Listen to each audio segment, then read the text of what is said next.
Assalamualaikum warahmatullahi wabarakatuh. Shalom, Om Swastiastu, Namo Buddhaya, salam kebajikan, Rahayu. Selamat pagi, salam sejahtera bagi kita semua. Senang sekali kami berdua bisa memandu acara pada malam hari ini. Saya Kurniawan. Saya Gloria de Freitas akan menemani Bapak Ibu hadirin sekalian dalam acara Kick-Off Meeting Rakernas Kementerian Agama Republik Indonesia. Selamat pagi dan selamat datang kami ucapkan kepada yang terhormat Menteri Agama Republik Indonesia, Bapak Profesor Dr. Kiai Haji Nasaruddin Umar Ewas. Selamat pagi Bapak, terima kasih sudah hadir. Selamat pagi juga kami ucapkan kepada yang kami hormati Wakil Menteri Agama Republik Indonesia, Dr. Romo HR Muhammad Syafi'i SHM Hum. Selamat pagi Bapak, terima kasih juga sudah hadir. Dan juga selamat pagi kami ucapkan kepada Ketua Komisi 8 DPR RI Bapak Haji Marwan Dasopang MSI. Selamat pagi Bapak, terima kasih sudah hadir. Selamat pagi dan selamat datang juga kami ucapkan kepada Sekretaris Jenderal Kementerian Agama Republik Indonesia, Bapak Profesor Haji Muhammad Ali Ramdhani STPMT. Selamat pagi Bapak. Dan juga kami mengucapkan selamat pagi kepada para pejabat eselon 1 di lingkungan Kementerian Agama Republik Indonesia, para staf khusus, staf ahli dan tenaga ahli Menteri Agama, serta para pejabat eselon 2, 3, dan 4 di lingkungan Kementerian Agama Republik Indonesia. Selamat pagi Bapak Ibu sekalian. Kami juga ucapkan selamat datang, selamat pagi, dan menyapa seluruh Kepala Kantor Wilayah Kementerian Agama Provinsi se-Indonesia, Rektor PTKN se-Indonesia, Kepala Kantor Kementerian Agama Kabupaten Kota se-Indonesia yang hadir secara daring pada pagi hari ini. Selamat pagi Bapak Ibu. Dan kami juga mengucapkan selamat pagi kepada Kepala Balai, Loka, UPT, Madrasah, dan KUA yang juga hadir secara daring, beserta dengan para undangan yang sudah berkesempatan hadir di Auditorium HM Rashidi pada pagi hari ini. Dan Bapak Ibu hadirin sekalian, acara kita juga akan disiarkan langsung melalui YouTube channel Kementerian Agama Republik Indonesia. Selamat pagi juga buat Gloria, senang banget saya hari ini bisa berdampingan sama seorang peranata humas yang kece banget dari Dijen Bimas Kristen Kementerian Agama Republik Indonesia. Selamat pagi Gloria. Selamat pagi Bapak Kurniawan, saya juga bersyukur Bapak Ibu, kita bersyukur bisa hadir di tengah-tengah bersama-sama di pagi hari ini dan juga saya bisa mendampingi Bapak Kasubag TU nih dari Biro Humas yang nomenklaturnya juga baru ya pastinya. Betul, ya. Luar Humas biasa dan Komunikasi sekali. Publik OI. Yes, betul sekali. Sekali lagi saya bersyukur sekali hari ini Bapak Ibu sekalian, dari pagi hingga sore nanti kita akan bersama-sama berdiskusi untuk merumuskan strategi dan arah kebijakan Kementerian Agama tahun 2025-2029 tentu saja. Betul sekali. Dan Bapak Ibu sekalian, mengawali kegiatan kita dan untuk meningkatkan rasa nasionalisme kepada bangsa, marilah bersama kita nyanyikan lagu kebangsaan Indonesia Raya. Hadirin dimohon berdiri.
Hadirin disilakan duduk kembali. Bapak Ibu hadirin sekalian, selanjutnya yang masih sama kita dengarkan pembacaan ayat suci Al-Quran yang akan dilantunkan oleh Bapak Qadras Madi Rashid. Kepadanya disilahkan.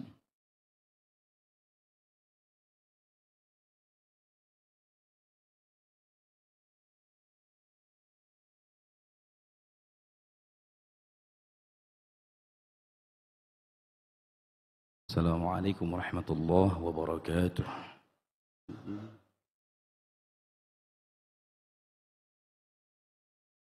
أعوذ بالله من الشيطان الرجيم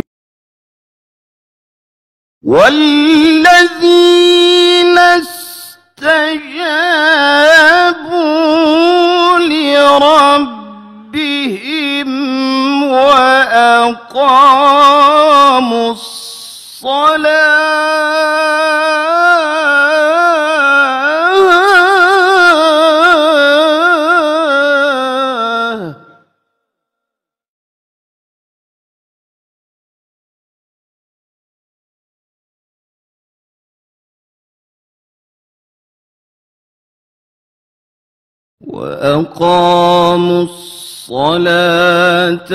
وأمرهم شورى بينهم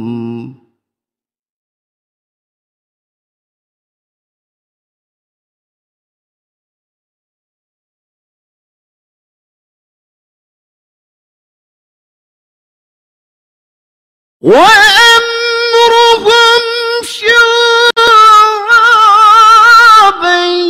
بينهم ومما رزقناهم ينفقون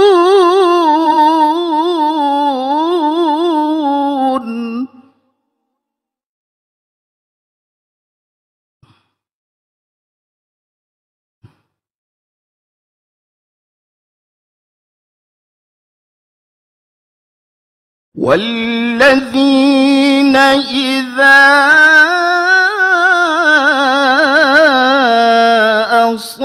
أصابهم البغي هم ينتصرون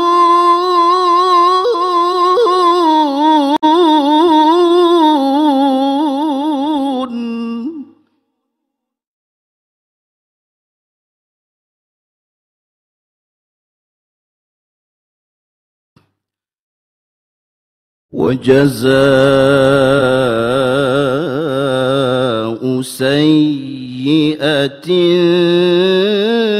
سيئة مثلها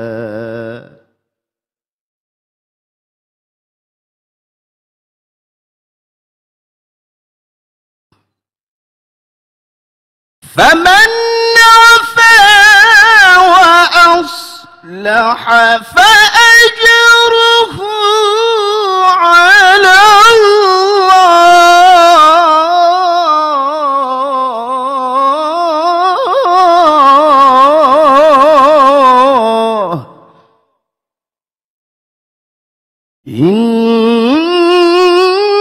إنه لا يحب الظالمين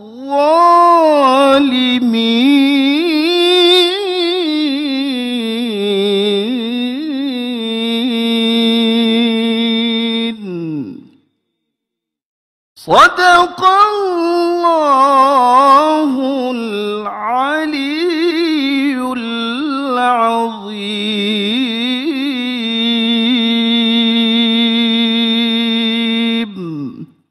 Assalamualaikum warahmatullahi wabarakatuh.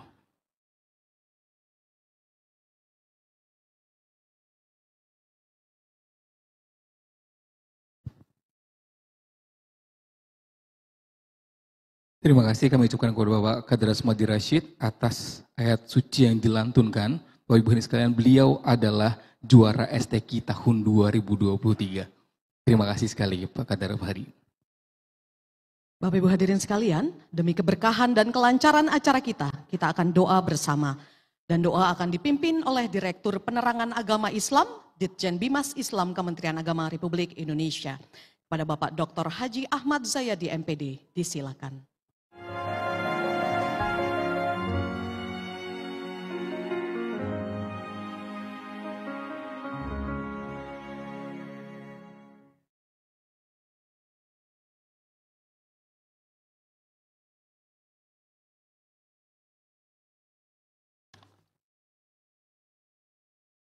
أعوذ بالله من الشيطان الرجيم بسم الله الرحمن الرحيم الحمد لله رب العالمين سبحانك اللهم لا نحصي ثناء عليك أنت كما أثنيت على نفسك اللهم صل على سيدنا محمد الفاتح لما أغلق الخاتم لما سبق Nasirul haqqi bil haqqi al-hadi ila siratikal mustaqim wa ala alihi wa sahbihi haqqa qadrihi wa miqdarihil azim. Ya Allah yang maha kuasa tak berbatas, hari ini kami hadir untuk mengikuti Prakernas, menyamakan visi bersama menuju cita Indonesia emas. Bimbing kami ya Allah untuk menunaikan semua tugas, menyusun strategi penuh cermat dan cerdas. Bekali kami ya Allah dengan sensitivitas, loyalitas, dan integritas. Tingkatkan untuk kami kreativitas dan kapasitas, sehingga tercapai semua cita yang telah digagas. Ya Allah yang maha mengawasi, bantulah kami untuk mengapresiasi cita bersama dengan penuh dedikasi. Ilhamkanlah kecerdasan, inovasi, dan kreasi sebagai bagian dari keniscayaan kami bertransformasi untuk terwujudnya layanan keagamaan terintegrasi. Mudahkan kami ya Allah bersinergi dan berkolaborasi bersama penyertaan-Mu. Semoga semua potensi termobilisasi dan teraktualisasi. Wahai Zat yang maha pencipta dan maha berkreasi. Wahai Tuhan yang maha indah, tempat menuju semua harapan dan mujahadah. Padamu kami pasrah dan berserah, karena tanpa penyertaan-Mu tak ada daya dan tak tahu arah. Sertailah kami dalam penunaian semua tugas dan amanah. Berikan kami ya Allah kesempurnaan karunia dan anugerah. Tunjuki terang jalan, pikiran cerah dan terarah. Bersama-Mu ya Allah, sungguh kami bermohon tergapai semuanya dengan mudah. Allahumma ij'al jam'ana hadza jam'an mubarakan marhuma wa tafarruqana ba'da hadza tafarruqan hasanan ma'suma. Rabbana atina fid dunya hasanah wa fil akhirati hasanah wa qina adzabannar wa adkhilnal jannata ma'al abrar ya azizu ya ghaffar ya rabbal alamin. Wa sallallahu ala sayyidina Muhammadin wa ala alihi wa sahbihi ajma'in walhamdulillahi rabbil alamin.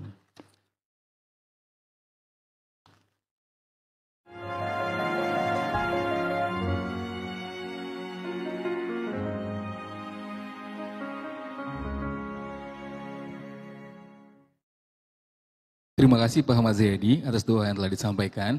Oi dan hadirin sekalian, gak terasa ya hampir 1 bulan kita melihat wajah baru di seluruh elemen pemerintahan Republik Indonesia ini, Oi ya. Betul sekali Mas Wawan, 20 Oktober 2024 menjadi langkah awal pembaharuan bangsa Indonesia. Dan tepat 1 hari setelahnya, 21 Oktober, kita turut menyaksikan kebesaran Tuhan melalui dilantiknya para menteri, wakil menteri, dan anak-anak bangsa yang akan menjadi pemimpin di Indonesia ini selama 5 tahun ke depan. Saya setuju banget, Oi. Nah, kita sama-sama meyakini bahwasanya pembaharuan yang terjadi akan mendatangkan kebaikan bagi kita semua tentu saja. Khususnya bagi Kementerian Agama dalam melakukan tugas dan pelayanan secara optimal kepada umat beragama di seluruh Indonesia. Betul banget Mas. Dan oleh karenanya kita berkumpul di tempat ini Bapak dan Ibu untuk berdiskusi bersama. Ya. Dan kick off ini merupakan rangkaian dari kegiatan Rakernas Kementerian Agama yang nantinya akan menghasilkan strategi serta arah kebijakan baru untuk Kementerian Agama tahun 2025 sampai dengan 2029. Betul sekali. Untuk lebih lengkapnya Bapak Ibu hadirin sekalian, kita akan dengarkan bersama laporan pelaksanaan kegiatan yang akan disampaikan oleh Sekretaris Jenderal Kementerian Agama Republik Indonesia kepada Bapak Profesor Ali Ramdhani STPMT. Disilakan.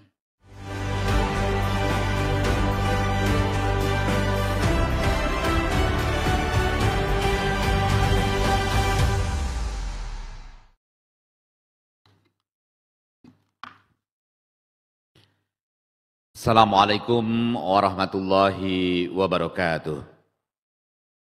Selamat pagi, salam sejahtera untuk kita semua. Salam, Om Swastiastu, Namo Buddhaya, salam kebajikan, Wekte Tong Tien. Alhamdulillahirabbil alamin, wassalatu wassalamu ala asrofil anbiya'i wal mursalin, Sayyidina wa maulana Muhammadin, wa ala alihi wa sahbihi ajma'in.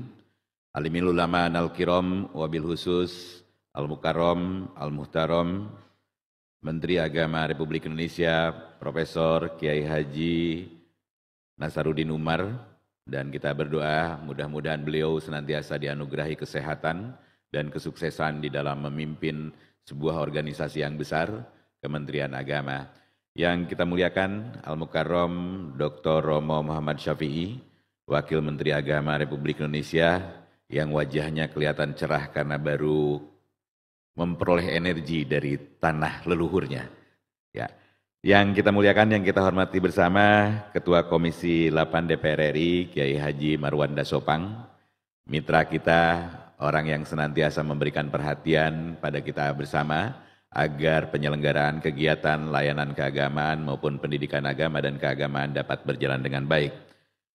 Para peserta kick-off meeting, kick-off Rakernas Kementerian Agama yang hadir pada hari ini, para pimpinan tinggi Madya dan para tama dari Kementerian Agama Pusat, para staf ahli, staf khusus, tenaga ahli Menteri Agama, para pejabat administratur, pengawas, ketua tim pada Satuan Kerja Eselon 1 Pusat, dan para kepala kantor Kota Kabupaten yang bersama dengan Kepala Kantor Wilayah Kementerian Agama DKI Jakarta.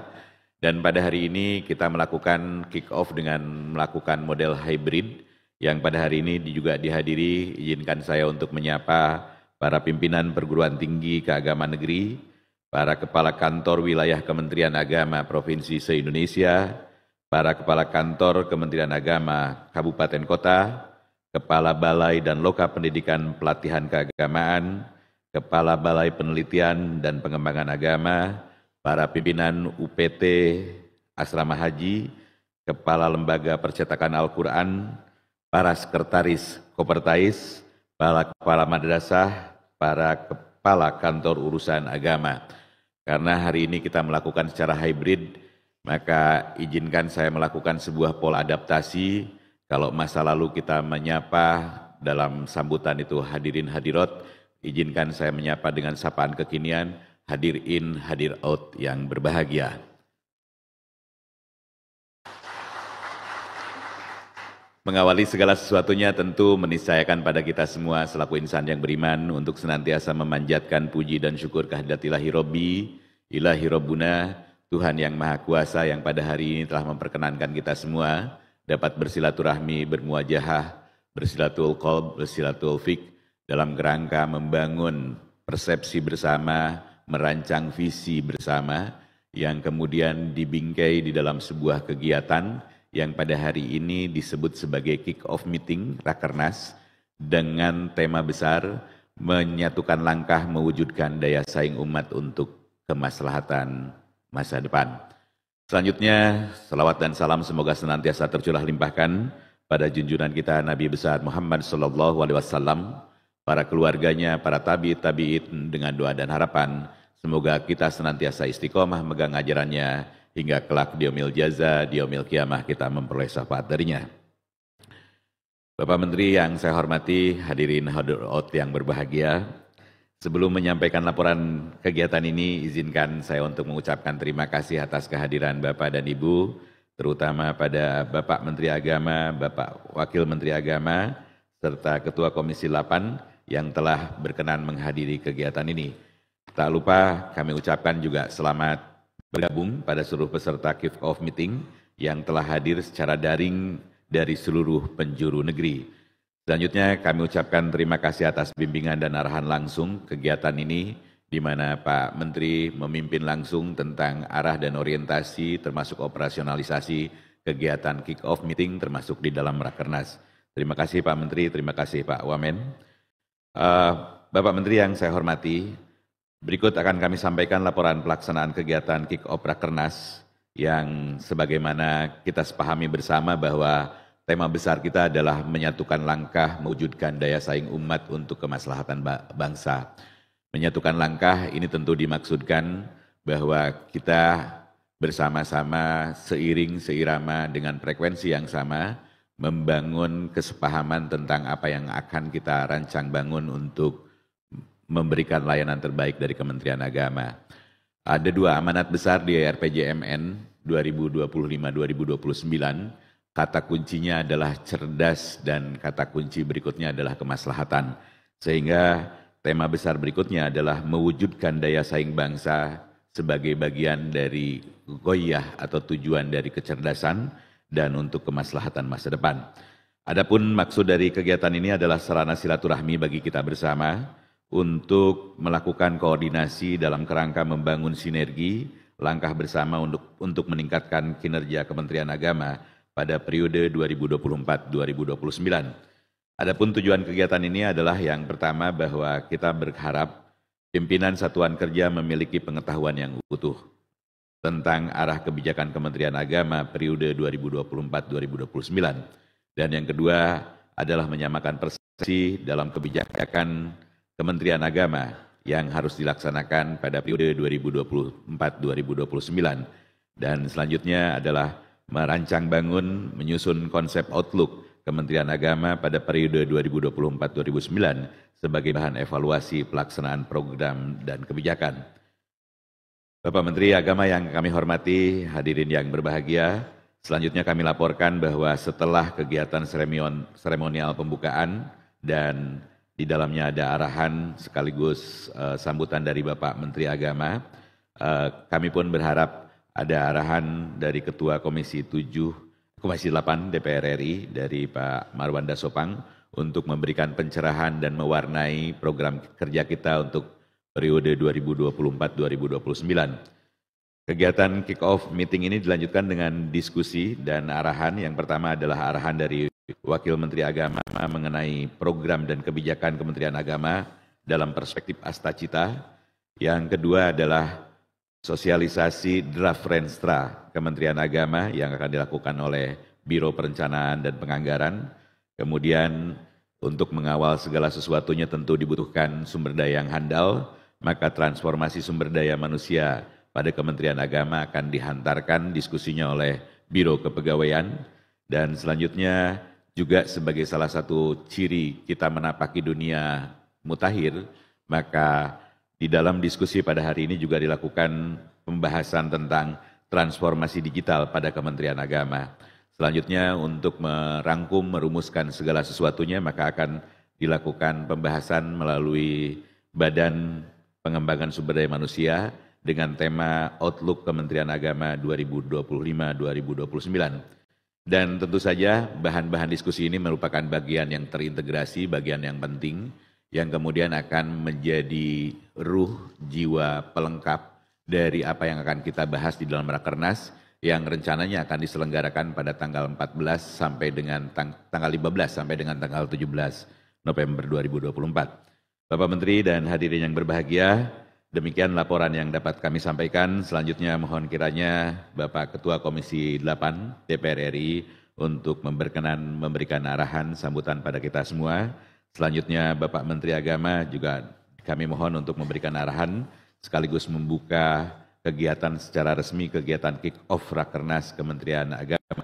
Dan pada waktunya nanti kami mohon Bapak Wakil Menteri Agama untuk memberikan pandangan terhadap kita tentang perspektif arah dan kebijakan Kementerian Agama sebagai bagian yang utuh dari asta cita yang dicanangkan oleh Presiden Prabowo Subianto. Semoga kegiatan ini dapat dilaksanakan dengan baik dan senantiasa memperoleh ridho, hidayah, inayah dari Allah Subhanahu wa Ta'ala. Saya kira terima kasih atas perhatiannya. Mohon maaf atas hal yang kurang berkenan. Hanya pada Allah lah kita memohon ampunan dan hanya pada Allah lah kita memohon pertolongan. Terima kasih. Wallahul muwaffiq ila aqwamit thoriq. Wassalamualaikum warahmatullahi wabarakatuh.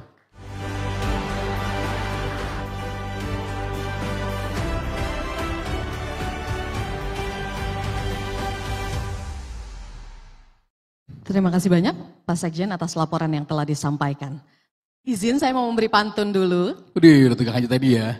Jadi dibikin lebih santai ya. Yes, betul sekali. Pisau yang tumpul harus diasah. Cakep. Pergi ke Ragunan ngeliat angsa. Cakep. Kemenak sudah siap menyatukan langkah demi kemaslahatan umat dan kemajuan bangsa. Keren banget sih Owi. Terima kasih loh cakepnya hari ini ya. Sama-sama. Dan juga Bapak Ibu hadirin sekalian, walaupun Kementerian Agama sudah mendapatkan segudang prestasi di tahun-tahun sebelumnya tentu saja ya, tapi kita punya harapan yang sama tentu saja. Melalui kepemimpinan yang baru ini, semoga Kemenak menjadi lebih baik dan umat bisa lebih terlayani dengan maksimal. Iya, betul. Dan yang terpenting adalah semua kerja yang kita lakukan di kedepannya harus bersinergi dengan mitra-mitra kita, agar semua bisa berjalan beriringan juga berdampingan. Oh iya? Setuju sekali Mas. Dan kita bersyukur karena sudah hadir bersama-sama dengan kita di pagi hari ini Ketua Komisi 8 DPR RI yang akan membersamai kerja keras dan kerja cerdasnya kita 5 tahun ke depan tentunya. Oleh karenanya Bapak Ibu hadirin sekalian, dengan hormat kita mengundang Ketua Komisi 8 DPR RI untuk menyampaikan sambutannya kepada Bapak Haji Marwan Dasopang MSI. Disilahkan.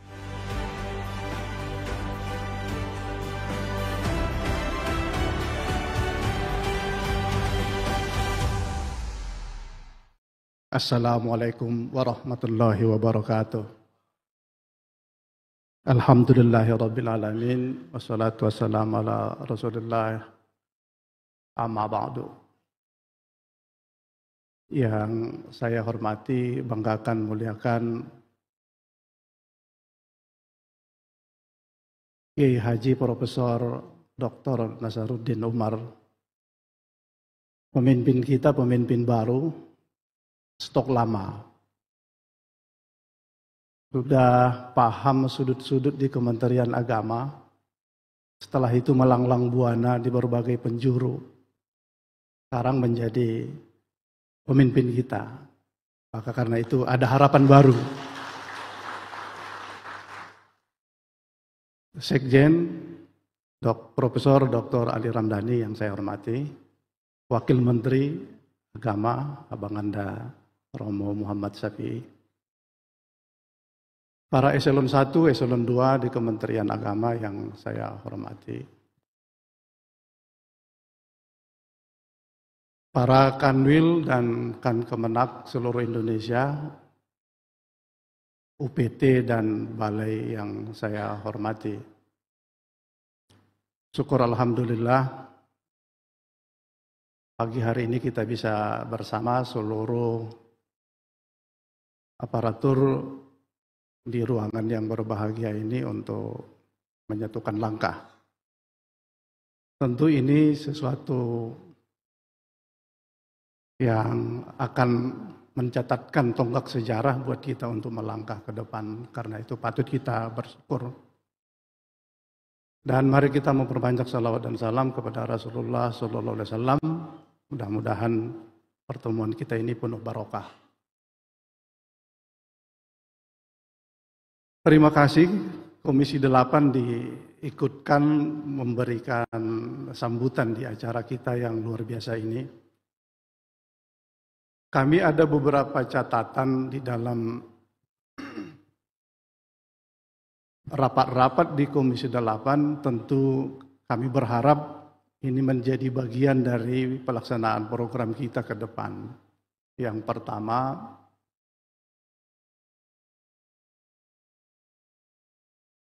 Pak Menteri sudah bolak-balik menyampaikan curhat juga. Stakeholder baru dari kebijakan Presiden tentang nomenklatur baru ini lama-lama Kementerian Agama diporotin ini. Hari ini paling tidak ada urusan haji, ada urusan halal, akan berpisah dari Kementerian Agama. Oleh karena itu, bagi Komisi 8, kita di dalam diskusi, haji dan halal masih bagian dari rumpun agama. Maka karena itu, sekalipun ada badan baru, tetapi tidak bisa lepas dari Kementerian Agama. Bagaimana cara merumuskan itu? Ya, di forum kita ini akan kita rumuskan nanti. Kalau urusan haji berdiri sendiri, mungkin kajian agamanya nggak bisa juga harus ada di Kementerian Agama. Demikian juga tentang halal. Maka karena itu, apakah bagian dari program, apakah kebijakan pemerintah tentang membelah kebijakan ini, bagaimana kita merumuskannya? Kami ingin itu tuntas kita buat kebijakannya supaya nanti di Komisi 8 tidak menjadi perdebatan kita. Yang kedua, ada berbagai persoalan yang kita hadapi, ya, urusan agama ini, pelayanan umat, semua hal kita bicarakan di urusan agama. Di bidang pendidikan yang sering menjadi aspirasi yang kita terima baik di ruang komisi maupun di dapil-dapil, pendidikan di lingkup Kementerian Agama merasa tidak mendapat bagian yang sama, bahkan merasa tidak adil dibanding pendidikan lainnya di lingkup pemerintahan. Apakah itu KIP, PIP, dan lain-lain, siswa kita merasa tidak sebanding dengan rumpun pendidikan lainnya. Ini bagaimana caranya Pak Sekjen meyakinkan pemerintah bahwa pendidikan di lingkup Kementerian Agama juga bagian yang strategis dari mencerdaskan anak bangsa. Dan bahkan di berbagai pelosok negeri, pemerintah belum bisa hadir karena keterbatasan anggaran, SDM, dan lain-lain. Itu diambil alih tanggung jawabnya oleh berbagai kelompok yang berada di ruang lingkup pendidikan agama di Kementerian Agama. Sama sekali mereka tidak mendapatkan perhatian, padahal mereka mengambil alih apa yang menjadi tanggung jawab negara.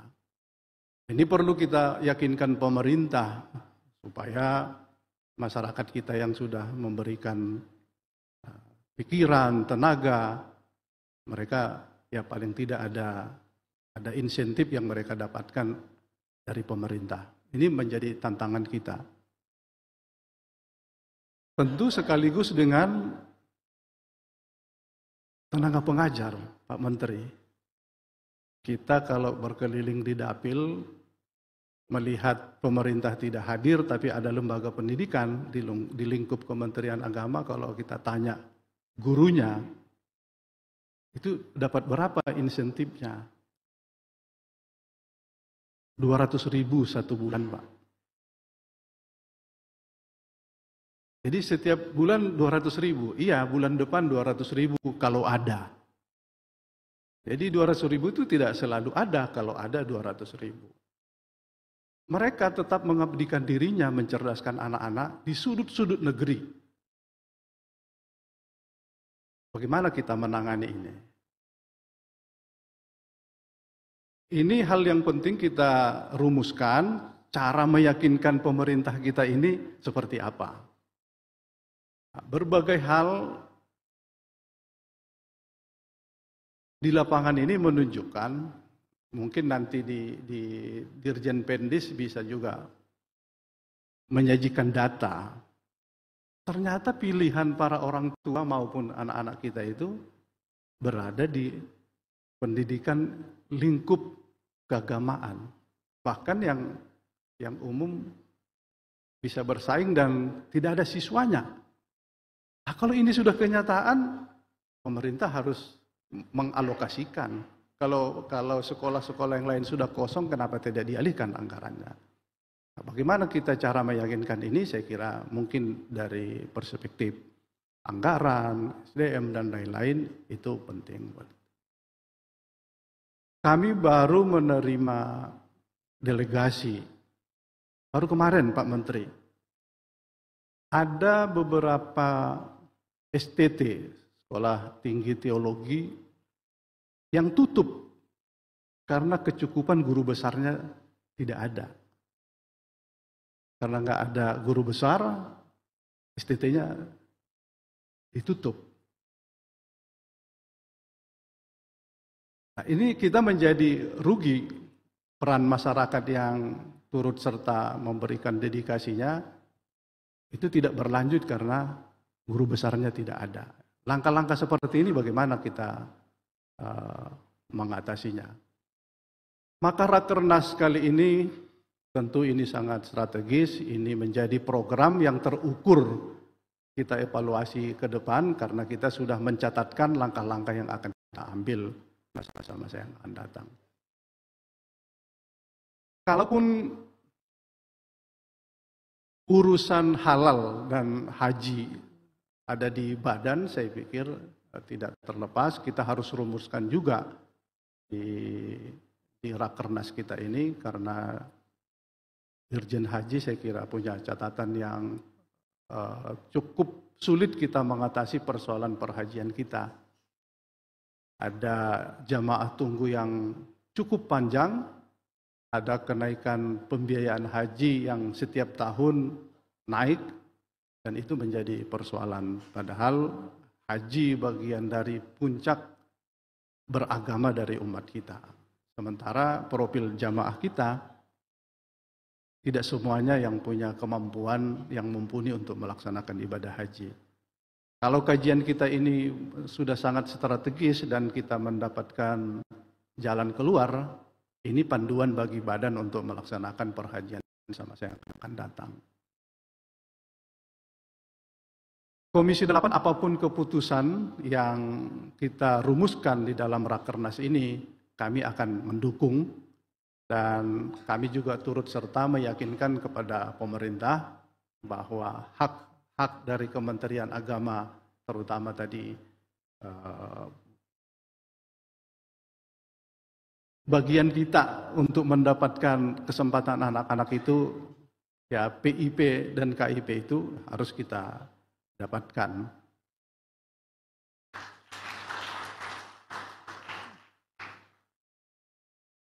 Bagaimana cara meyakinkannya? Nanti kita rumuskan lagi. Setelah ada keputusan di Rakernas ini, kami di DPR akan turut serta nanti mendukung langkah-langkah menteri dalam melayani umat kita. Kami kira ini dari kami, Komisi 8, selamat berrakernas. Dari semua pihak yang hadir di sini memberikan kontribusi pemikiran dan langkah-langkah supaya kita benar-benar dapat melayani umat. Terima kasih Pak Menteri, Pak Sekjen, dan Pak Wamen, dan seluruh kita semua. Akhirul kalam, wallahul muwaffiq ila aqwamit thoriq. Wassalamualaikum warahmatullahi wabarakatuh.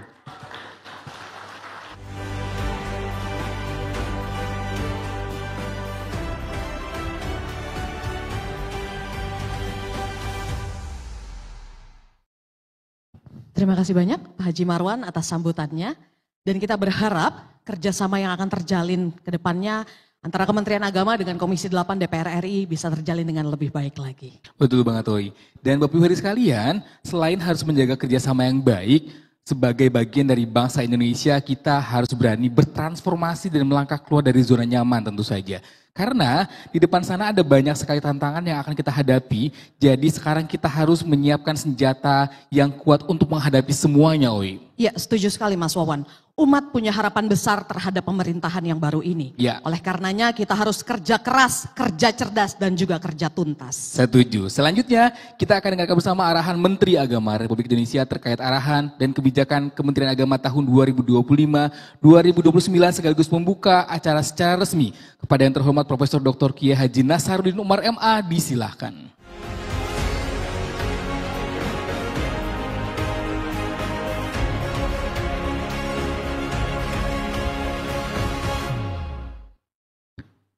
Bismillahirrahmanirrahim. Assalamualaikum warahmatullahi wabarakatuh. Selamat pagi dan salam sejahtera untuk kita semuanya. Salam, Om Swastiastu, Namo Buddhaya, salam kebajikan. Alhamdulillah. Alhamdulillah wa syukurillah wa salatu wassalamu ala rasulillah Sayyidina wa habibina Muhammadin sallallahu alaihi wasallam. Amma ba'd. Yang sama-sama kita hormati, kita muliakan Ketua Komisi 8 DPR, sahabat kita Pak Marwan Dasopang. Terima kasih Pak atas waktu luangnya menghadiri acara penting kami. Yang saya hormati Wakil Menteri Agama Republik Indonesia, Dr. Kiai Haji Romo Haji Muhammad Syafi'i. Yang saya hormati Pak Sekjen beserta seluruh pejabat eselon 1.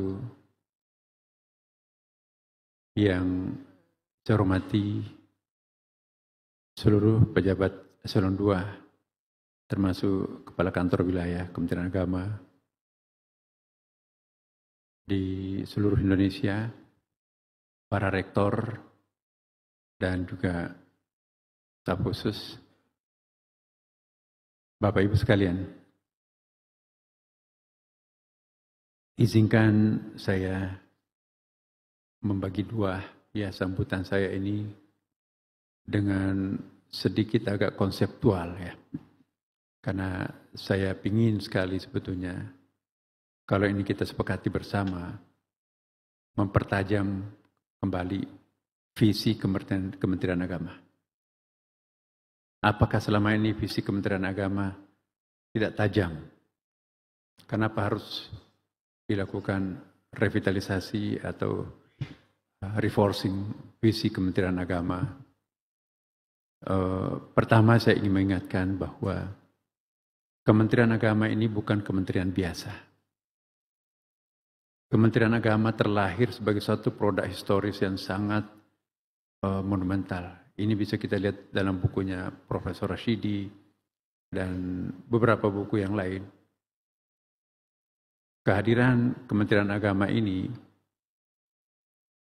terkait dengan persoalan konseptual yang pernah mewarnai detik-detik awal pada saat proklamasi kemerdekaan Republik Indonesia. Kita tahu pada waktu itu, ini agak sedikit historis ya. Ada Piagam Jakarta, kewajiban dengan menjalankan syariat Islam bagi para pemeluknya. Lalu ada interupsi dari kelompok minoritas sahabat-sahabat kita dari timur. Kami kok nggak merasa terwakili dengan kalimat itu. Lalu disepakatilah ketuhanan yang Maha Esa yang terwujud di dalam sila pertama dalam Pancasila itu. Tetapi itu bukan sepi tanpa wacana pada waktu itu kalau kita melihat perkembangan sejarahnya. Akhirnya jalan tengahnya adalah dibentuklah Kementerian Agama. Jadi Kementerian Agama itu menjembatani dua kepentingan secara konseptual pada waktu itu pernah agak sedikit muncul ke permukaan. Dengan hadirnya Kementerian Agama, waktu itu dipimpin sendiri langsung oleh Profesor Rashidi, maka persoalan konseptual itu menjadi redah sampai sekarang ini. Oleh karena itu Kementerian Agama itu sangat berjasa di dalam rangka melakukan stabilitas nasional.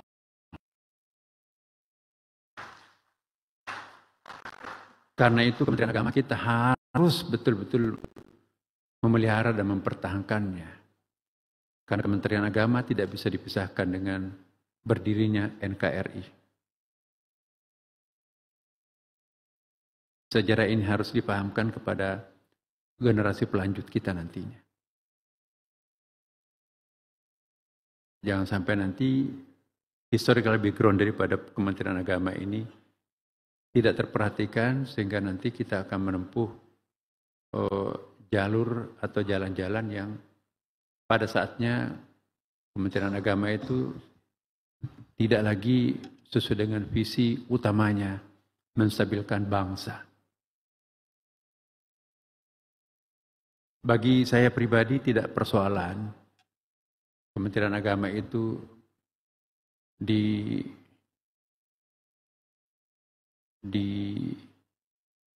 dirampingkan supaya lebih profesional. Karena Kementerian Agama ini sudah mengalami 7,5 perubahan. Perubahan pertama, Peradilan Agama meninggalkan Kementerian Agama, pindah ke Mahkamah Agung. Kita tahu bahwa dampak positifnya ada, tapi juga dampak negatifnya juga banyak. Ya, saya tahu apakah itu ada kaitannya. Semenjak Peradilan Agama pindah ke Mahkamah Agung, angka perceraian statistiknya menaik. Sekarang, 1 tahun yang lalu, perceraian kita itu menembus 40%. Tahun ini 35%. Bayangkan kalau 210 juta orang, 2.100.000 orang kawin, sama dengan 4.200.000 orang, ya 35% cerai. Dahsyat itu. Ya. Maka itu disebutkan abghadul halal ilallah at-talaq. Sesuatu yang halal tapi paling dibenci Allah ialah perceraian. Menariknya perceraian ini 80% perceraian itu pasangan usia muda, 5 tahun. Jadi jangan bangga kalau anaknya mesra-mesraan baru 2 tahun, 3 tahun. Stabilnya perkawinan itu lewat 5 tahun. Nah, kita lihat Jakarta Timur, Bapak Ibu, ngantri istri menceraikan suami. Ya, karena 65% perceraian di Indonesia itu cerai gugat. Jadi hati-hati para suami ini. Jangan kita menganggap enteng hal ini bagi yang beragama Islam. Ya, ada satu konsep dalam Al-Quran itu. Ayat yang berbicara tentang negara, bangsa. Tidak lebih dari 10 ayat. Tapi 500 ayat yang berbicara tentang hukum keluarga, al-ahwalus syakhsiyah. Logikanya Al-Quran. Saya kira juga ada Bible. Kita bisa lihat juga karena kurang lebih sama lah konsep hukum privat law-nya itu. Tidak mungkin ada negara ideal yang tersusun di dalam masyarakat yang tidak ideal. Tidak mungkin masyarakat berantakan bisa melahirkan negara besar. Dan tidak mungkin ada masyarakat yang besar, masyarakat kuat, yang terdiri atas keluarga-keluarga yang berantakan. Jadi kalau keluarga berantakan, itu akan berkontribusi lemahnya masyarakat. Lemahnya masyarakat berkontribusi dengan lemahnya negara. Jadi perceraian ini itu akan sangat memberikan pengaruh terhadap daya tahan negara kita. Itu logika Quran. Jadi kita jangan memandang enteng masalah perceraian ini. Nah, di sana tidak lagi BP4. Dulu ketika Kementerian Agama sebelum cerai harus ada rekomendasi dari BP4, dinasihati dulu oleh BP4 baru cerai. Dan makin lambat palu itu diketok, maka positif, artinya menunda perkawinan. Nah, begitu pindah ke Mahkamah Agung, ya mungkin rumusnya hakim-hakim di sana bagaimana. Maka begitu datang, tidak boleh seorang hakim nunggak persoalan, perkara. Nah, saya usulkan kemarin di MOU itu, Pak, kalau di hakim-hakim yang lain, diberikan penghargaan kepada para hakim itu kalau cepat perkaranya selesai. Tapi dibalik peradilan agama, justru siapa yang paling banyak perkaranya, menunggak itu diberikan penghargaan. Itu artinya menunda perceraian orang. Ada orang emosi, cerai, minta cerai, menyesal ke belakangan. Nah, Bapak Ibu sekalian, jadi kembali lagi, Pak, peradilan agama sudah lepas, kemudian Litbang sudah masuk ke BRIN. Litbang itu sebetulnya itu sangat bermanfaat untuk memberikan kerangka teori terhadap kebijakan Kementerian Agama. Kalau kita memfungsikan Litbang dulu secara ideal terhadap kementerian ini, janganlah Kementerian Agama bekerja tanpa teori. Sehingga apapun kemauan menterinya itu yang harus jadi. Dan itulah fungsinya Litbang sebetulnya. Memberikan naskah akademik terhadap kebijakan menteri melalui hasil survei penelitian dan sebagainya. Nah, semenjak pindah ke BRIN, apa kontribusi Litbang ke kita? Itu kita bisa lihat. Yang ketiga, juga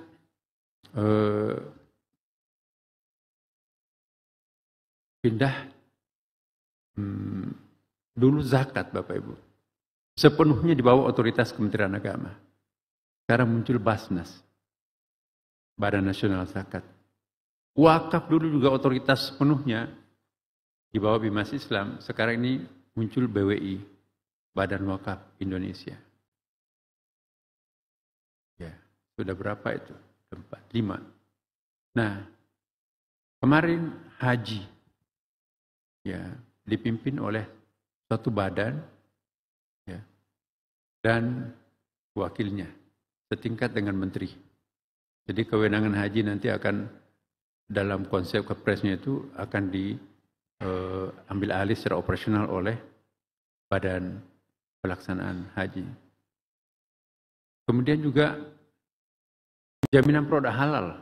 Dulu sepenuhnya di bawah Kementerian Agama, sekarang ini menjadi badan tersendiri yang terpisah dari Kementerian Agama.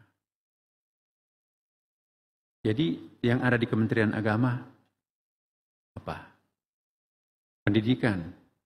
Sebagian dimensi pendidikan kita, pendidikan umum, untuk perguruan tinggi bernaung di bawah Dikti. Untuk pendidikan umum yang ada di Kementerian Agama, itu juga akreditasi dan sebagainya itu di bawah Kemendikbudristek. Ya. Jadi semakin ramping Kementerian Agama ini. Tapi yang diperas, yang muncul sekarang ini adalah intinya Kementerian Agama. Adalah pertama kebimasan. Di situ ada Bimas Islam, Kristen, Katolik, Protestan, ya, Hindu, Buddha, Konghucu. Ya, saya mohon kepada dirjen-dirjen ini betul-betul bekerja lebih produktif, ya, karena inilah hakikat. Kalau kita peras Kementerian Agama, memang intinya Kementerian Agama ini. Ya. Dan ini saya akan bicara sedikit lebih panjang tentang hal ini. Karena yang kita bicarakan sekarang ini, mohon Bapak Ibu sekalian di daerah termasuk, ya. Kita bicara tentang strategi dan arah kebijakan Kementerian Agama tahun 2025-2029. Jadi bicara tentang strategi, itu ada target. jangka pendek, menengah, dan seterusnya. Tentu harus visi yang tajam. Di bawah visi itu tentu ada misi, dan di bawah misi itu tentu ada stakeholders. Di samping stakeholders itu tentu ada program pekerja dan seterusnya. Maka itu Rakernas ini kita lakukan untuk menghimpun gagasan-gagasan cerdas dari kalangan sendiri dan juga orang lain, pihak lain. Menyatukan langkah, mewujudkan daya saing umat untuk kemaslahatan masa depan. Sangat bagus temanya ini. Jadi mungkin kita Kementerian Agama, tema inilah yang agak sedikit lebih komprehensif dengan misi kehadiran Kementerian Agama. Karena itu saya mohon betul kepada kita semuanya, para kanwil, ya, mari kita sadari ya bahwa tantangan kita ke depan adalah bagaimana menjadikan Kementerian Agama ini sebagai stabilisator masyarakat bangsa Indonesia. Karena kalau umat beragama ini bermasalah, Bapak Ibu sekalian, apalagi muncul konflik, para antropolog dan sejarah juga membuktikan bahwa yang paling berat konflik itu ketika itu menggunakan bahasa agama. Kalau konflik primordial, etnik, kesukuan, lebih gampang. Tetapi kalau konflik berdasarkan agama, apa yang akan terjadi? Mutsyahidan, ya kan? Iskariman, atau mutsyahidan, hidup mulia atau mati syahid. Orang nggak takut mati kalau agama yang dipakai untuk berkonflik tuh. Makanya itu jangan sampai ini muncul. Karena itu Kementerian Agama betul salah satu fungsinya adalah stabilisator politik, keamanan dan ketentraman masyarakat kita. Apalagi kita di Indonesia ini adalah sangat-sangat plural. Nah, karena agama itu seperti nuklir, Bapak Ibu sekalian. Ada kalanya bisa berfungsi bom nuklir yang menghancurkan Hiroshima dan Nagasaki. Tapi juga bisa berfungsi nuklir itu sebagai sumber pembangkit listrik yang sangat murah. Ya, negara-negara besar seperti Amerika, Rusia, Cina, itu listriknya murah sekali. Murah sekali dibandingkan dengan menggunakan bensin atau batu bara. Kenapa? Pakai nuklir. Jadi nuklir itu bisa sangat memberikan manfaat yang sangat efisien, efektif, tapi juga nuklir bisa sangat membahayakan. Agama juga bisa seperti itu. Agama bisa menjadi motivator yang sangat bagus untuk mempertahankan keutuhan bangsa, tapi agama juga bisa sebaliknya. Di sinilah peran Kementerian Agama, bagaimana mengutuhkan sendi-sendi kekuatan bangsa yang namanya umat ini. Bagi kami, saya pribadi, Bapak Ibu sekalian, terlalu gampang untuk mengukur keberhasilan Kementerian Agama. Target kita cuma satu. Bagaimana umat itu menyatu dengan ajaran agamanya. Semakin berjarak antara pemeluk dengan agamanya, itu semakin gagal Kementerian Agama. Tapi semakin dekat antara pemeluknya dengan ajaran agamanya, maka Kementerian Agama itu semakin sukses. Maka itu target kami ke depan, Bapak Ibu. Mungkin saya mohon maaf, berbeda dengan kementerian yang lain atau menteri-menteri agama yang lalu. Ukuran kita berorientasi bukan untuk mendapatkan penghargaan, bintang dan segala macamnya itu. Tapi apa kata orang terhadap, apa potret orang terhadap diri kita kan. Yang penting buat kita adalah bagaimana umat ini bisa berdekat dengan ajaran agamanya. Agama Islam itu sangat dekat dengan ajaran agamanya, umat Islamnya. Umat Katolik sangat menghayati dan mengamalkan ajarannya. Umat Kristiani juga. Umat Hindu, Buddha, Konghucu. Kalau semua umat beragama ini menghayati dan mengamalkan moralizing agamanya, insya Allah saya kira nggak akan mungkin ada konflik dan tidak akan mungkin ada persoalan. Ya. Tapi tidak bisa hanya dengan ukurannya juga penghayatan ini ya. Jadi jangan hanya ini sudah menggunakan penampilan-penampilan religius. Jadi itu bukan ukuran keberagamaan. Ukuran keberagamaan itu adalah penghayatan terhadap nilai-nilai ajaran agama itu sendiri. Tidak diukur dari pakaian atau penampilan fisik, tapi penghayatan, keluasan dan kedalaman agama itu. Kami sangat yakin bahwa semakin mendalam dan meluas atau semakin komprehensif kita memahami ajaran agama kita masing-masing, itu nggak mungkin ada teroris, nggak mungkin ada garis keras, nggak mungkin ada konflik. Kenapa? Semua agama itu bermuara untuk meningkatkan martabat kemanusiaan. Ya. Maka itu semua penafsiran yang sifatnya mengajak orang untuk memberontak, itu harus ditinjau. Tidak ada tempatnya kekerasan atas nama apapun, untuk siapapun, kekerasan itu tidak ada tempatnya dalam agama. Maka itu kalau ada penafsiran kitab suci manapun, yang hasilnya mengajak orang lain untuk keras, maka itu bertentangan dengan kepribadian Tuhan. The personality of God itu kan feminine. Allah lebih menonjol sebagai feminine God daripada masculine God. Dalam Islam gampang difahami itu. Asmaul Husna itu 80% sifat feminin, hanya 20% maskulin. Itu pun jarang terulang dalam Al-Quran kan. Muntaqim, apalagi Maha Pendendam kan. Al-Jabbar, Maha Pemaksa, apalagi Al-Mutakabir, Maha Angkuh, hanya terulang 1 kali dalam Quran. Tapi Ar-Rahim, Maha Penyayang, 114 kali. Jadi lembaran-lembaran kitab suci kita itu bertaburan wajah-wajah feminin Tuhan. Nabinya pun juga lebih menonjol feminin. Penuh kelembutan. Tapi kok umatnya keras ya? Itu mencontoh siapa? Nabinya enggak, Qurannya enggak, kitab sucinya enggak, Tuhannya juga enggak. Nah, jadi inilah tantangan kita. Bagaimana mendekatkan antara agama dan pemeluknya? Kita lihat sekarang. Apakah tidak ada jarak antara agama dengan pemeluk? Maaf nih. Kadang-kadang kita terkesan, kalau kita bicara tentang agama, kita bicara sesuatu nilai yang sangat dogmatis. Pokoknya harus seperti itu, dogmatis. Tapi lingkungan pacu kita sekarang ini sangat rasional. Ya. Kalau kita bicara tentang agama, kita seperti bicara tentang pembatasan. Kamu jangan ini, harus begini.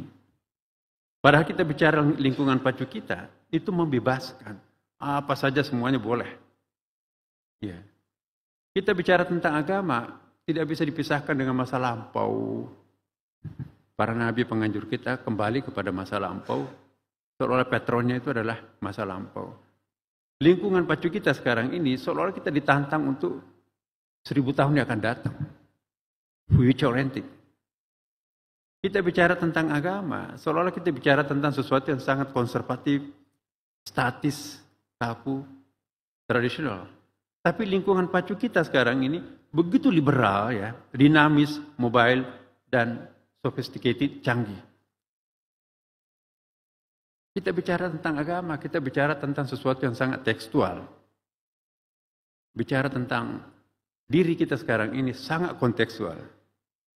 Bicara tentang agama, kita bicara tentang norma-norma yang sangat kualitatif dan sangat deduktif dari atas ke bawah.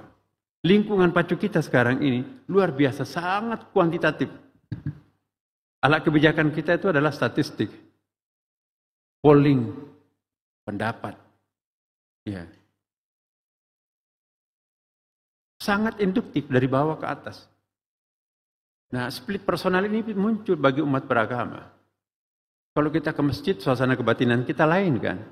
Tapi kalau kita ke kantor, suasana kebatinan kita juga lain. Lain di rumah, lain di pasar. Kita alim di rumah, tapi begitu keluar rumah, ya susah itu.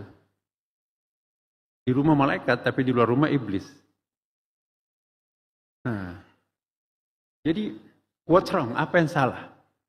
Nah, ini nilai-nilai agama kita di sini yang perlu kita berani untuk mempertanyakan. Apa yang salah? Tadi kita katakan bahwa semua agama itu menganjurkan kepada kedamaian, ketentraman, ketenangan, kehangatan, keakraban, kesyahduan, kehusyuan. Kan gak ada masalah. Tapi yang terjadi, begitu kita mengajarkan nilai-nilai agama kepada anak-anak kita mulai dari TK, SD, kita menekankan penanaman perbedaan antara satu dengan yang lain. Ya. Guru agama Islam, agama yang paling bagus adalah Islam. Inna dina indallah al-Islam dan seterusnya. Yang lainnya itu sesat dan seterusnya. Alam bawah sadar anak kecil disuguhi doktrin seperti ini, Sampai kakek nenek itu nanti ada perasaan berbeda antara satu dengan yang lain. Sama juga agama lain. Mohon maaf, Katolik mengajarkan agama ini yang paling baik, Protestan dan seterusnya. Bayangkan kalau doktrin seperti ini masuk ke alam bawah sadar anak kita, dalam masyarakat plural seperti Indonesia ini, itu memang berpotensi untuk menimbulkan masalah. Maka itu saya juga ingin berdiskusi dengan teman-teman semuanya. Mungkin nggak kita melakukan perubahan kurikulum? Kurikulum yang menekankan aspek encounters-nya, titik temunya. Kita tidak bermaksud untuk menyamakan semua agama, nanti orang pindah-pindah agama itu bebas ya, enggak. Tapi bagaimana menekankan bahwa kita benar, tetapi orang lain juga belum tentu salah menurut mereka. Ada kan konsepnya lakum dinukum waliyadin, ya kan, itu enak sekali. Nah ini kalau azan, oh teman-teman beragama lain, itu matiin TV-nya itu. Pas gilirannya khutbah agama lain, matiin kok. Jadi ada penanaman kebencian yang mengendap dalam alam bawah sadar kita yang ada. Maka itu potensi seperti ini bisa nggak kita eliminir, menyedikitkan ya, supaya nanti jangan sampai nanti itu bisa ditunggangi oleh kekuatan-kekuatan lain. Nah, Bapak Ibu sekalian, bagian terakhir ini kan sebetulnya kalau dielaborasi sangat besar ya. Saya ingat apa yang disampaikan oleh Pak Prabowo selaku Presiden yang terpilih kita baru-baru ini. Saya sangat setuju dan itu sangat bagus ya. Sangat perspektifnya sangat bagus. Pertama, beliau ingin berobsesi bagaimana memomulerkan Indonesia ini sebagai suatu negara besar. Go international gitu ya. Jadi beliau sekarang jalan ke luar negeri, sebelum jadi presiden pun juga banyak. Dan itu sangat positif menurut saya, karena sekian lama Indonesia itu harus memang ya negara yang paling damai, paling aman sekarang ini. Indonesia, maaf ya kalau saya sebutkan, negara-negara mayoritas Muslim yang paling stabil itu Indonesia. Ya. Bukan saja stabil dari segi politik. Ya. Inflasi dunia Islam sekarang ini yang paling rendah itu Indonesia, kita cuma 2%. Pertumbuhan Indonesia pun juga paling bagus, menakjubkan. 5% bahkan ditargetkan itu bisa menjadi 7 nanti akan datang. Saya baru pulang dari Mesir kemarin itu 6%. Pertumbuhannya itu sangat di bawah. Turki 93% inflasi itu. Nolnya banyak banget tapi nilainya di pasar itu sangat kecil. Indonesia itu tidak terasa krismon Bapak Ibu. Coba Bapak Ibu ke luar negeri lah. Terasa sekali mereka itu ya kayak di Spanyol, di Eropa itu. Ya, ada pameo begini, gampang kok. Kalau Anda dapat $100, itu Anda bisa menikmati artis. Mereka ingin berdandan tapi nggak punya produk film dan seterusnya. Nah inilah Bapak Ibu sekalian, kita harus bangga menjadi orang Indonesia ini. Nah, maka itu juga saya sampaikan, diskusikan dengan Pak Prabowo waktu malam-malam itu.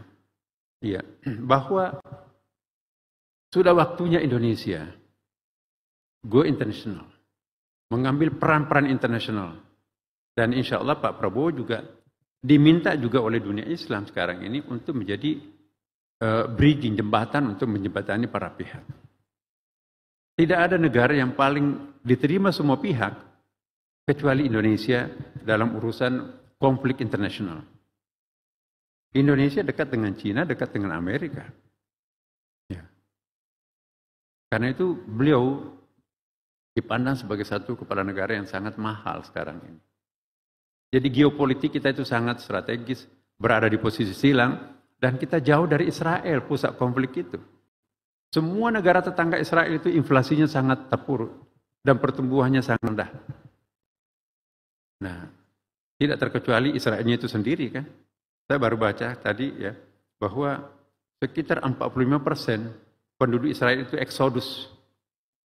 Hijrah meninggalkan Israel, negara neraka ini. Jadi kita bersyukur. Karena itu Kementerian Agama di sini sangat-sangat berperan penting.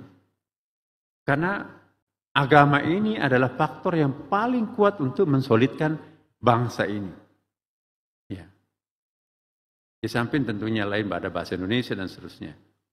Sudah 4 kali Indonesia itu diprediksi oleh futurolog politik Amerika. Indonesia itu akan jadi negara Balkan, negara Uni Soviet itu kan, di tahun 1998. Pasca krisis itu kan. Lewat 98 kok Indonesia belum bubar.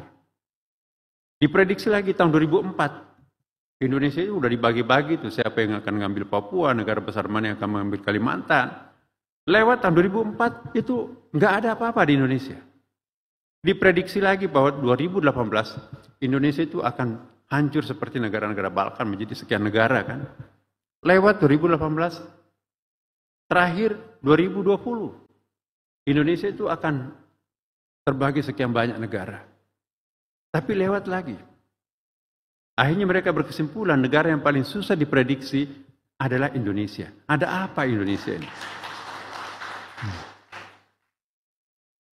Dan mereka juga menilai bahwa kekuatan yang paling hebat dimiliki Indonesia, mohon maaf ini, adalah kekuatan umat Islam. Ya. Kenapa? Karena hampir 90% umat Islam di Indonesia ini, selama umat Islam itu kompak dan bersatu, tidak akan pernah ada yang berani untuk mengacak-acak Indonesia. Ya. Dan umat Islam kita itu adalah lebih homogen. Karena kita 99 adalah Sunni, Ahlussunnah wal Jamaah. Bayangkan Libanon, Bapak Ibu. Libanon itu satu negara besar, 50% umatnya Kristen, 50% Muslim. Umat Islamnya itu 50% Syiah, 50% Sunni. Jadi bosan perang antara Syiah dan Sunni, perang antara Kristen dengan Islam. Nah, ada Israel, gabung lagi perang dengan Israel. Jadi kota Babak Belur itu adalah Libanon. Nah kita alhamdulillah.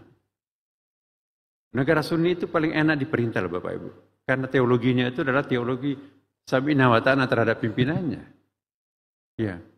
Lebih baik diperintah oleh seorang zalim 100 tahun daripada hilang kepemimpinan dalam 1 hari akan berlaku hukum rimba. Itu filosofinya Sunni. Tapi kalau Syiah, la ta'ata li makhluqin fi ma'siyatillah. Tidak boleh tunduk terhadap pemimpin yang dosa terhadap Tuhan, maka itu kan revolusioner.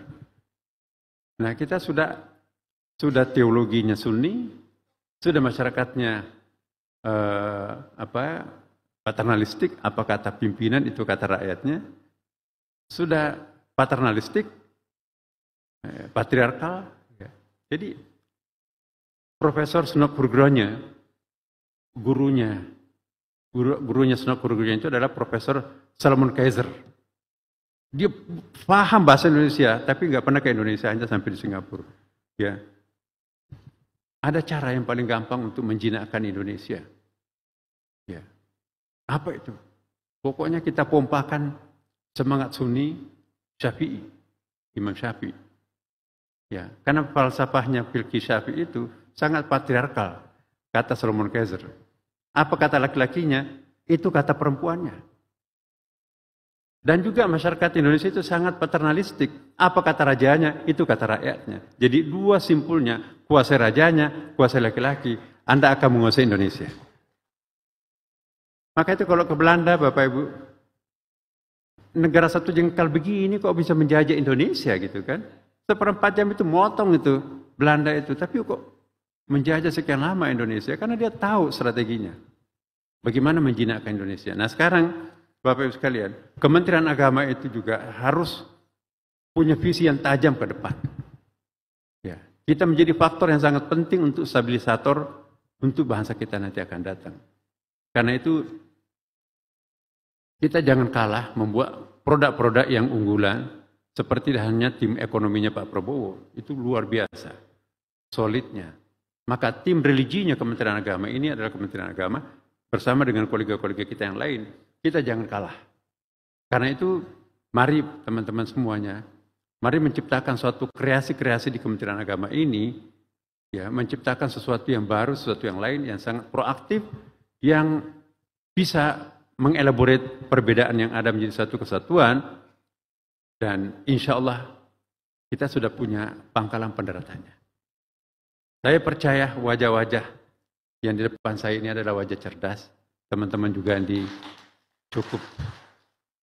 Kami tidak melihat siapa kalian, tetapi saya melihat bahwa bagian dari kalian adalah orang-orang terbaiknya Kementerian Agama.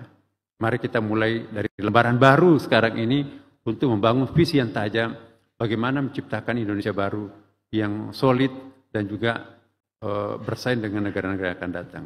Inilah saya kira harapan kami.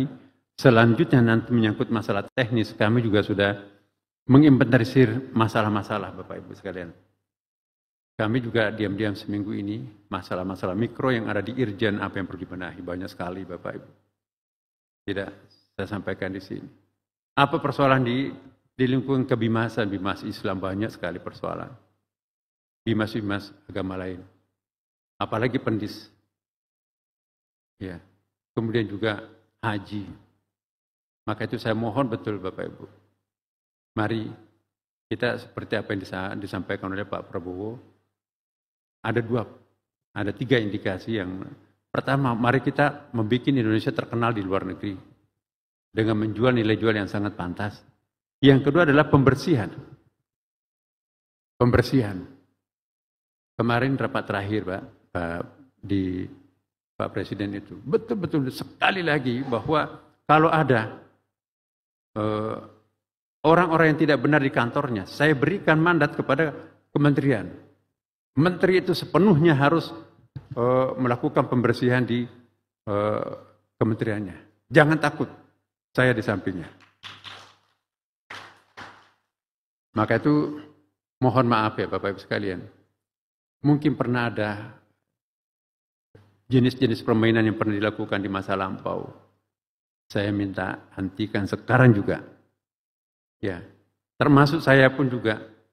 Jangan memberikan kepada menteri apa yang tidak merupakan haknya. Ya.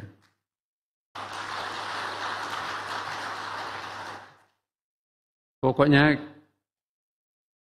kami akan mempertaruhkan segalanya. Saya nggak ada beban. Kecuali mengabdi ke Pak Prabowo ya bahwa pembersihan. Ya. Jadi kalau ada konsekuensi yang nanti muncul karena saya melakukan pembersihan, saya siap apapun resikonya. Karena itu saya minta kepada para kanwil yang ada di sini, ya, kami mempunyai banyak catatan. Ya. Banyak sekali laporan bahwa istri Pak Kanwil itu lebih kuasa daripada Pak Kanwilnya itu sendiri. Jadi saya mohon betul, ya, istri jangan sampai merecokin, membebani beban-beban negara ini. Ya. Mohon ya Bapak Ibu dimanapun juga. Boleh kita berikan kegiatan Dharma Wanita, tapi jangan sampai Dharma Wanita itu nanti merecokin tugas-tugas suaminya.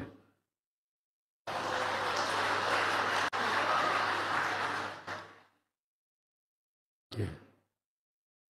Kami juga punya staf khusus dan tenaga ahli yang punya fungsi sesuai dengan kewenangan yang diberikan kepadanya.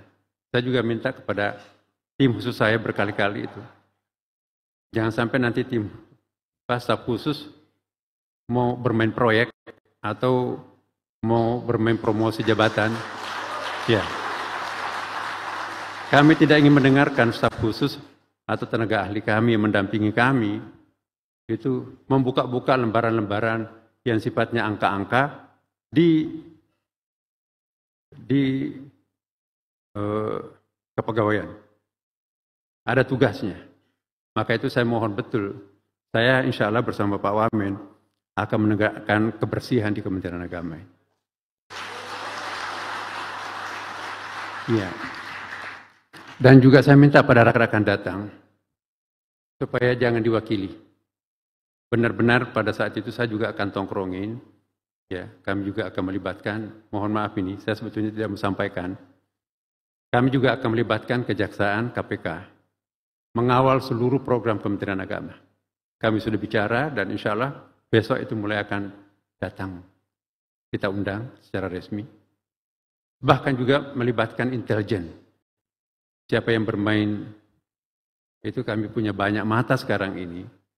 Dan mohon maaf, kami juga akan melakukan tindakan langsung pada saat itu. siapapun. Ya, oleh karena itu saya mohon betul, mari kita mencari yang halal. Sedikit tapi halal itu lebih berkah. Apa artinya banyak tapi kalau dikejar-kejar? Mau kemana sih hidup ini? Hidup kita cuma sejengkal kok. Dalam agama Islam itu hanya 1,5 jam kita hidup di dunia ini dibandingkan dengan keabadian akhirat itu kan. Satu harinya akhirat itu sama dengan 1000 tahunnya dunia. Jadi kalau hidup kita 70 tahun, berarti kita cuma 1,5 jam. Jangan mempertaruhkan 1,5 jam untuk neraka jahanam seabadi-abadinya di sana kan. Ya. Kita bukan mencari yang tinggi, yang cari banyak, yang cari besar. Kita cari berkah. Berkah itu adalah lebih baik buat kita. Daripada banyak, tinggi, besar, tapi dikejar-kejar, enggak ada ketenangan Bapak Ibu. Nah inilah harapan saya kepada Bapak Ibu dan teman-teman sekalian. Sekali lagi saya percaya kepada teman-teman semuanya. Kalian adalah kebanggaan Kementerian Agama. Mari kita mari kita memperbaiki diri kita setiap hari. Ya, saya percaya Kementerian Agama insya Allah akan lebih kuat dengan visi-visi yang kita akan rumuskan besok pada raker ini. Terima kasih Bapak Ibu sekalian, mohon maaf ini agak sedikit panjang, tapi mudah-mudahan bisa merabah apa yang menjadi obsesi kami di dalam rangka penajaman visi Kementerian Agama di masa depan. Demikian, wassalamualaikum warahmatullahi wabarakatuh.